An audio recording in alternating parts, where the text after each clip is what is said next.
इस समय लगातार बरसात हो रही है, किसान काफी परेशान हैं। हालांकि बरसात के कारण फसलें काफी नष्ट हो गई हैं, किसान रो रहे हैं, तो सरकार से ध्यान नहीं दे रही, क्या? देखिए, सरकार केवल फर्जी प्रचार प्रसार में व्यस्त है और जितना बजट इन्होंने किसानों की तरक्की में लगाना चाहिए, नौजवानों की तरक्की में लगाना चाहिए, वो बजट इन्होंने केवल प्रचार में खर्चा किया है। जब से भारतीय जनता पार्टी की सरकार बनी है तब से किसान एक एक बोरी खाद के लिए तरस रहा है। अब किसी भी सोसाइटी में आप गए होंगे, आते जिधर से आप आते भी हैं उधर तमाम सोसाइटियाँ पड़ती हैं। एक एक सोसाइटी में हजारों लोग लाइन में लगे हुए हैं, लेकिन सरकार के कान में जूं तक नहीं रेंग रही। एक बोरी खाद के लिए घंटों तरसना पड़ रहा है लोगों को। ये है भारतीय जनता पार्टी की सरकार और इस तरह ये किसानों की आय डबल कर रहा है। इन्होंने घोषणा पत्र में कहा था कि हम किसानों की आय डबल करेंगे। किसानों की आय डबल तो नहीं किया, लेकिन डबल बोरी अगर कोई खाद ले गए तो उसके FIR जरूर इस सरकार कर रही है। अभी इस समय लगातार ठंड भी काफी पड़ रही है और गौशालों में देखा जाए तो गौएं भूख प्यास और ठंड से मर रही हैं। हालांकि अधिकारी भी ध्यान नहीं दे रहे हैं, तो क्या लगता है ऐसे में क्या गौवंश को बचाया जा सकता है? देखिए, भारतीय जनता पार्टी गाय और गंगा के नाम पे आई है पूरे प्रदेश में, और आज सबसे ज्यादा दुर्दशा अगर किसी की हुई है तो गाय माता की हो रही है।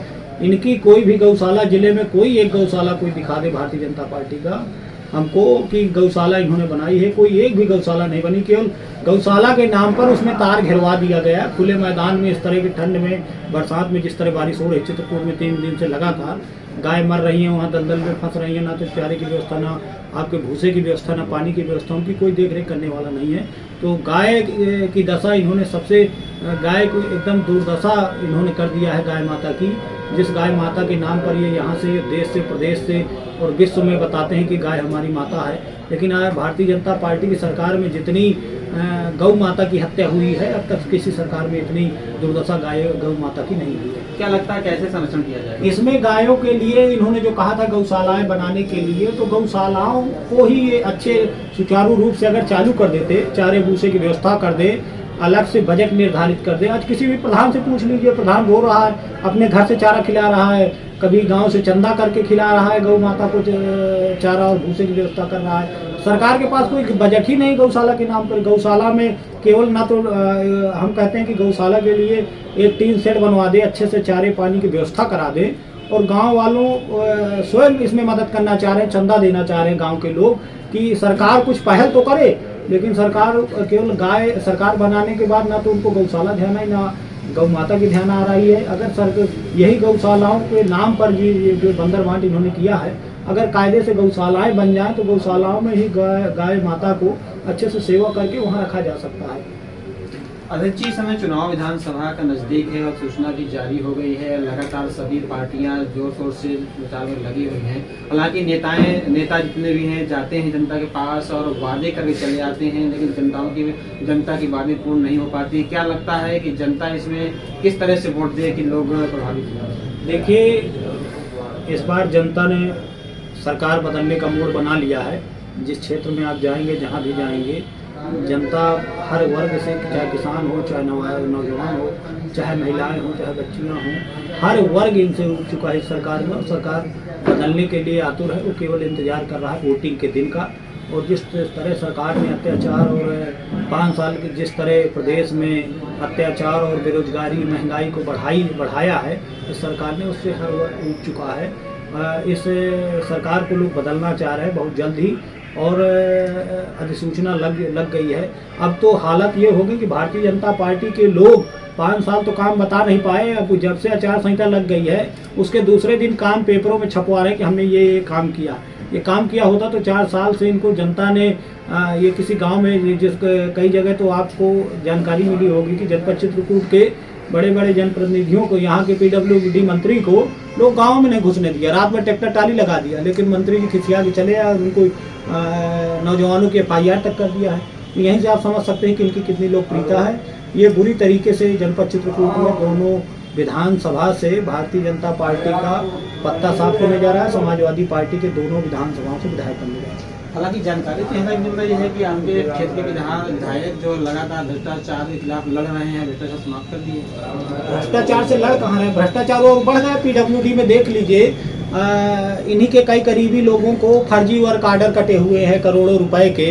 मंत्री जी के जेबी आदमी हैं जो आप पीडब्ल्यूडी का बजट देख लीजिए, कई बार मुख्यमंत्री जी का दौरा लगा है, प्रधानमंत्री का जितनी बार दौरा लगा है, केवल पीडब्ल्यूडी भ्रष्टाचार को बढ़ावा देने का काम किया है। जनपद चित्रकूट में अगर कोई सबसे ज़्यादा भ्रष्टाचार का अड्डा बना हुआ है तो पीडब्ल्यूडी का विभाग बना हुआ है और यहाँ के मंत्री महोदय जी बने हुए। मंत्री महोदय कहते हैं कि मैं बहुत ईमानदार हूँ, लेकिन ऐसी ईमानदारी का क्या मतलब कि नीचे उनके बेईमानी चालू है। विभाग में पूरा भ्रष्टाचार है, वहाँ 6% लेके जेई और उनके एक सीएनओ के ट्रांसफर पोस्टिंग की जा रही पूरे विभाग में। तो ऐसे मंत्री का रहने से क्या मतलब, उनको तो इस्तीफा दे देना चाहिए। सबसे ज़्यादा भ्रष्टाचार पीडब्ल्यूडी विभाग में हो रहा है। कई सड़कों का हमें जानकारी मिली है कि कई बड़ी बड़ी सड़कों का इन्होंने केवल बजट निकाल लिया, जबकि वो सड़कें किसी अन्य विभाग से बनी है। तो ये हाल है भारतीय जनता पार्टी का और भारतीय जनता पार्टी के जनप्रतिनिधियों का। ये कहते कुछ हो करते कुछ हैं। आज जो कहते हैं कि हम भ्रष्टाचार कम कर दिए, सबसे ज़्यादा भ्रष्टाचार यहाँ के पीडब्ल्यूडी मंत्री के विभाग में हुआ है। अगर इसकी समाजवादी पार्टी की हमारी 22 में सरकार बनती है तो इन सब भ्रष्टाचार पुराने इनके कार्यों को जाँच की जाएगी। जो सड़कें केवल कागज में बनी उनकी जाँच कराकर और उनके दोषियों को जेल भेजा जाएगा। ये समाजवादी पार्टी 2022 में सरकार बनने के बाद यहाँ पीडब्ल्यूडी विभाग की जांच की जाएगी। अध्यक्ष जी, विधानसभा चुनाव है, सभी नेता और सभी विपक्षी दल या और अदर दल तमाम लोग जाते हैं और वादे करते हैं, तो आपके क्या वादे हैं? देखिए, हमारा सबसे पहले माननीय अखिलेश यादव जी के 2012 से 17 के बीच जो काम हुए हैं उन कामों को लेकर जनता के बीच जाएंगे और उनको उन कामों से अच्छे और काम क्या किए जाए, स्वास्थ्य से संबंधित, सिंचाई से संबंधित, बेरोजगारी से संबंधित, छात्रों के उज्जवल भविष्य कैसा हो, उनकी अच्छी शिक्षा कैसे हो, अच्छी दवाई कैसे हो, मुफ्त दवाई, मुफ्त सिंचाई, मुफ्त पढ़ाई, ये माननीय हमारे मुलायम सिंह जी का नारा है। उस नारे के अनुसार हम लोग गांव गली में जाकर और 2012 से 17 के बीच काम बताकर जनता से वोट मांगने का काम हमारे कार्यकर्ता और हम लोग करेंगे। आपने शिक्षा और स्वास्थ्य की बात की, तो क्या समाजवादी पार्टी आने के बाद शिक्षा के लिए जो छात्र यहाँ से बाहर जाते हैं तैयारी करने के लिए, क्या ऐसी कोई व्यवस्था यहाँ पर हो पाएगी? देखिए, मैं आपको पहले बता दूं कि माननीय अखिलेश यादव जी ने 2012 में आपके यहाँ बच्चियों को पढ़ने के लिए कोई अच्छा विद्यालय नहीं था। यहीं आपके कालूपुर पाही में राजकीय स्तर का विद्यालय दिया है, जो इस सरकार में वो एकदम उसमें ना तो कोई काम हुआ। एकदम जब माननीय अखिलेश यादव जी की सरकार थी, जितना बना था उतना बना पड़ा है, उसके बाद कोई काम नहीं हुआ उस विद्यालय में। माननीय अखिलेश यादव जी ने बेरोजगारों को बेरोजगारी भत्ता देने का काम किया, हजारों बच्चों को लैपटॉप, छात्राओं को लैपटॉप, साइकिल देने का काम किया, जिससे तमाम छात्रों का भविष्य उज्जवल है, आत्मनिर्भर बने हैं। कोई जनसेवा केंद्र चला रहा है, कोई अपनी छोटी सी फोटो कॉपी की दुकान चला रहा है। तो माननीय अखिलेश यादव जी ने युवाओं के लिए, छात्रों के लिए बहुत काम किया जनपद चित्रकूट में। और मैं आगे भी माननीय अखिलेश यादव जी ने हम लोगों को बुलाया था मीटिंग में, उन्होंने कहा है कि बच्चों को तैयारी के उद्देश्य से बाहर न जाना पड़े, इसके लिए हम यहाँ कोई बड़ा सा कॉलेज देने का काम करेंगे, जिससे जो छात्र इलाहाबाद, सतना जाते हैं, लखनऊ जाते हैं तैयारी, तो ऐसी सुविधाएं यहाँ क्यों न उपलब्ध कराई जाए। माननीय अखिलेश यादव जी के दिमाग में विचार चल रहा है कि यहाँ कोई बड़ी सी एक शैक्षणिक संस्थान डाल के यहाँ पर और उन लड़कों को यहीं रोजगार उपलब्ध कराने का काम किया जाएगा और उनको शिक्षित करने का काम किया जाएगा। अध्यक्ष जी, रोजगार की आपने बात की, तो रोजगार को लेकर तमाम शिक्षित युवा और अशिक्षित युवा काफ़ी पड़ा हुआ है और परेशान है। हालांकि लोग बाहर जाकर पलायन कर जाते हैं, वहाँ 10,000 5,000 नौकरी करते हैं। तो क्या लगता है कि आपकी सरकार यदि बनती है तो युवाओं को क्या भरोसा देंगे कि यहाँ पर रोजगार किस तरह से मिलेगा? देखिए, हमारी जब सरकार थी 2012 से 17 के बीच, तो माननीय अखिलेश यादव जी ने स्नातक शिक्षा तक प्राप्त युवाओं को बेरोजगारी भत्ता देने का काम किया था।